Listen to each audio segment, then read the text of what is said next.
US interest rate change will provide very good trading opportunities.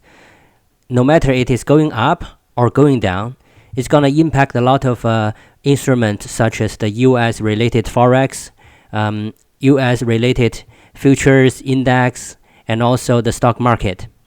Before the interest rate announcement, you need to be prepared for the trading. As a trader, you are trading multiple instruments. On the interest rate decision announcement, you need to focus on one to make profit. But which one to choose? As a day trader, we trade daily volatility.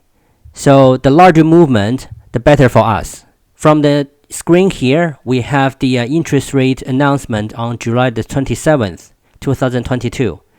From the picture, we can see for GBP, it moves roughly 130 pips. For Euro, it moves roughly 90 pips. And the same thing for the CAD. So apparently, GBP will be a good option. Other criteria to choose the instrument also depends on your style, your strategy, and your familiarity with the Forex. You can choose Euro or CAD for sure. Let's take a look at the GBP for the previous 3 interest rate announcements. We can see the charts are very similar. So first, in the announcement moment, the market didn't go much. Instead, for next few bars, it's consolidating. On June the 15th, it's the same thing. There's a consolidation. So there's a high probability that on the July 27th, it could repeat the same thing because the interest rate will go up anyways. And then we can see that it's going up by 2 legs here, and also 2 legs here. So when you see the previous 2 days trading charts, then you should get prepared for the July the 27th trading.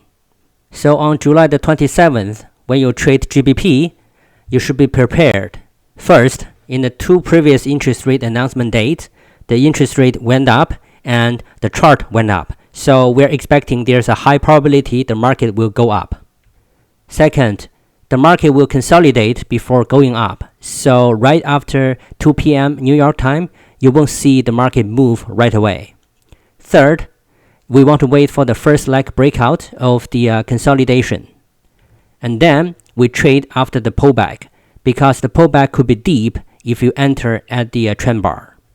Fifth, the second leg is smaller than the first leg, so you're not using the measured move to take the profit. And sixth, there's no third leg, or the third leg is very small. There's no good trading opportunity. This analysis is just a higher probability of the scenario based on the 2 previous interest rate decision dates. It's possible that the chart will have other patterns other than this.